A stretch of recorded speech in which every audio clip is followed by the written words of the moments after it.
বর্তমান রানিং যে অবস্থা বাংলাদেশে চলতেছে, সর্বনাশ, যে পরিমাণে ধর্ষণ বাংলাদেশে হচ্ছে আপনার গা শিহরে ওঠার মতো। বাচ্চা কাচ্চা নিরাপদ রাখবেন, মানুষ চিনা বড় মুশকিল, কোনটা মানুষ কোনটা পশু কোনটা শুয়োর কুত্তা আপনি চিনতে পারবেন না। কি কথা বলেন, জোরে বলেন। চিনা বড় মুশকিল, প্রচুর পরিমাণে ধর্ষণ বাড়ছে, বাপের সামনে থেকে মেয়েরে তুলে নিয়ে চলে যাচ্ছে। কি অবস্থা দেশের, মগের মুল্লুক হয়ে গেছে দেশটা। খুন খারাপই বাড়ছে। কালকে দেখলাম বড় ভাই ছোট ভাইরে খুন করতেছে ইটালিতে। হ্যাঁ, বড় ভাই ছোট ভাইরে খুন করে ফেলছে, বাপ ফুলারে খুন করতেছে, মা ছেলেরে খুন করে ফেলতেছে।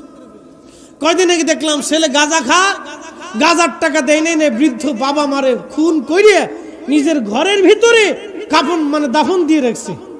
এই অবস্থা করছে, এই অবস্থা বাংলাদেশে চলতেছে। আর যারা গাঁজা বিক্রি করে, বাবা ফেন্সি বিক্রি করে, ওরা তো বলে লাভ নাই, এটা কুত্তায় বেছে নাকি কর।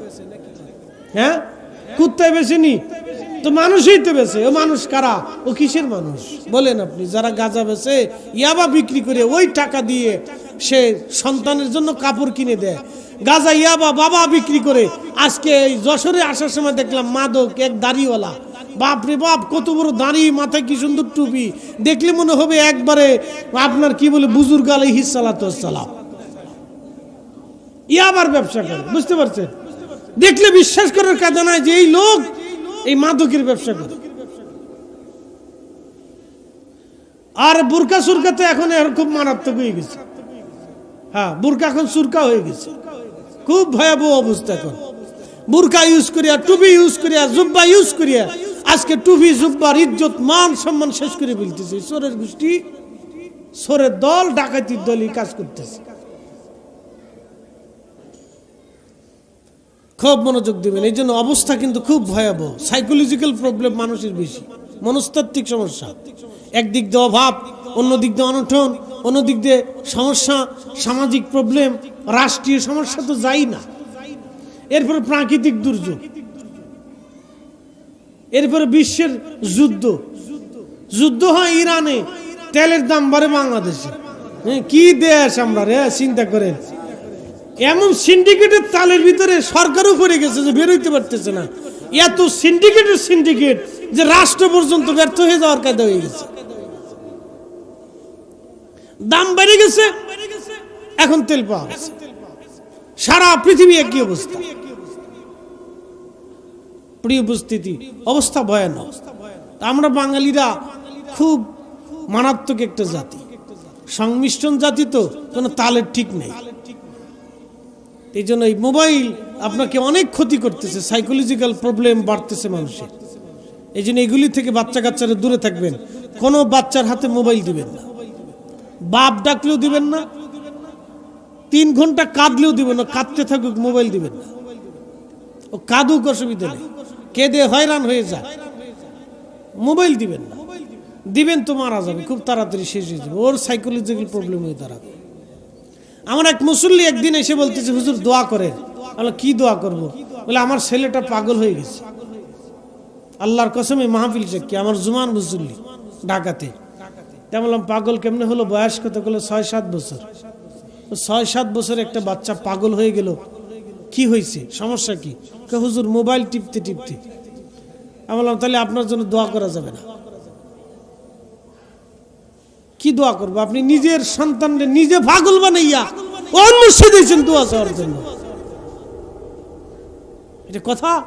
একটা মা কত বড় অপদার্থ, কত বড় অপদার্থ একটা বেটি নিজের হাতে নিজের সন্তানকে হত্যা করে ফেলছে। এই জন্য ওয়াজ করলে হবে না, শুধু এগুলো আমাদের শিখে যেতে হবে, সতর্ক করতে হবে। সামাজিক অবস্থা বেশি সুবিধা না। এই সাইকোলজিক্যাল প্রবলেম, রাষ্ট্র কি করবে? বাইরে খুন করে ফেলতেছে, রাষ্ট্র কি করবে বলেন তো? অনেক সময় রাষ্ট্রের অনেক কিছু করার থাকে না। এই জন্য আমাদেরকে খুব সচেতন হতে হবে। এখনই আমাদের সন্তানদেরকে সুশিক্ষায় শিক্ষিত করতে হবে। সন্তান কাঁদুক, অসুবিধা নেই, কেঁদে হয়রান হয়ে যাক, তাও সমস্যা নেই, মোবাইল টোবাইল দিবেন না। ওরা খেলনা দিয়ে দেন, খেলা দিয়ে দিবেন, ফুটবল দিবেন, ক্রিকেট দিবেন, র্যাকেট দিবেন, আরো আনুষঙ্গিক যত খেলাধুলা আছে সব দেন। খেলতে থাকুক, অসুবিধা নেই। 1 ঘন্টার জায়গায় 4 ঘন্টা খেলুক, তাও সমস্যা নেই। কিন্তু 1 ঘন্টার জায়গায় 10 মিনিটের জায়গায় যদি আরো 10 মিনিট মোবাইল চিপতে দেন তো শেষ। মনে রাখেন, 1 ঘন্টার জায়গায় যদি 4 ঘন্টাও খেলে তাও সমস্যা নেই, ও বাচ্চা সুস্থ থাকবে।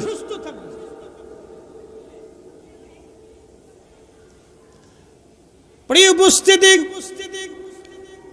হযরত সৈয়দনা ইব্রাহিম, হযরত নূহ আলাইহিস সালাম চারপাশে কাবা শরীফের চারপাশে 40 দিন পর্যন্ত মহাপ্লাবনে আল্লাহ ভাষায় ভাষায় রাখলেন, চারপাশে ঘুরাইতে লাগলেন। 40 দিন পর্যন্ত পানির উপরে রেখে আল্লাহ কাবা তাওয়াফ করাইলেন। সেই কাবা শরীফকে গাথার জন্য আমার আল্লাহ ইব্রাহিমকে পাঠাইলেন, ইব্রাহিম যাও কাবা শরীফ গাথো। সাইয়েদনা ইব্রাহিম আলাইহিস সালাম এই কাবা শরীফের কাছে আসলেন, ছেলে ইসমাইল জবহুল্লাহকে নিয়ে কাবা শরীফ গাথা শুরু করলেন। জাবাল আবু কুবাইস পাহাড়ের পাথর থেকে পাথর এনে কাবা শরীফ পাথর কেটে কেটে ইব্রাহিম আলাইহিস সালাম কাবা ঘর গাঁথতে লাগলেন। গাঁথতে গাঁথতে কাবা শরীফ উঁচু হয়ে যায়, আরো উঁচু করা লাগবে।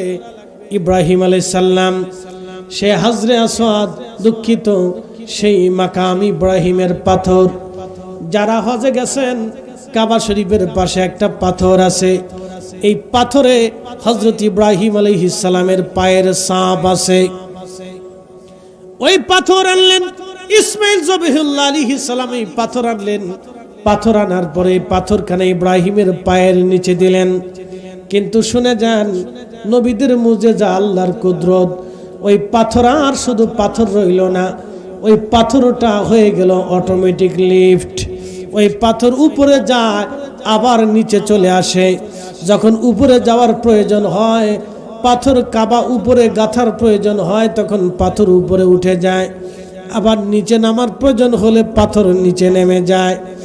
ওই পাথরে কদম রাখতে রাখতে হযরত সাইয়েদনা ইব্রাহিম আলাইহিস সালাতু ওয়াস সালামের পায়ের দাগ পাথরের মধ্যে লেগে গেল।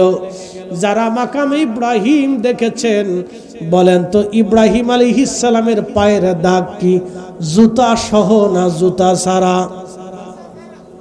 হ্যাঁ, বুঝেছেন? হ্যাঁ, তুই কেমনে দেখলি রে বাবা? মোবাইলে দেখছিস না? আচ্ছা, ঠিক আছে। জুতা ছাড়া। কি ছাড়া? জোরে বলেন। জুতা ছাড়া। তার অর্থ হচ্ছে কাবা ঘর গাঁথার সময় আমাদের মিল্লাতের বাবা ইব্রাহিম জুতা খুলে খালি পায়ে কাবা শরীফ তিনি গেঁথেছিলেন, খালি পায়ে কাবা গেঁথেছিলেন। প্রশ্ন রাখবেন ফরিদি হুজুর, কেন খালি পায়ে তিনি কাবা গেঁথেছিলেন? আল্লাহ জবাব দিলেন, ওয়াইউআযিম শাআইরাল্লাহি ফাইন্নাহা মিন তাকওয়াল কুলুব।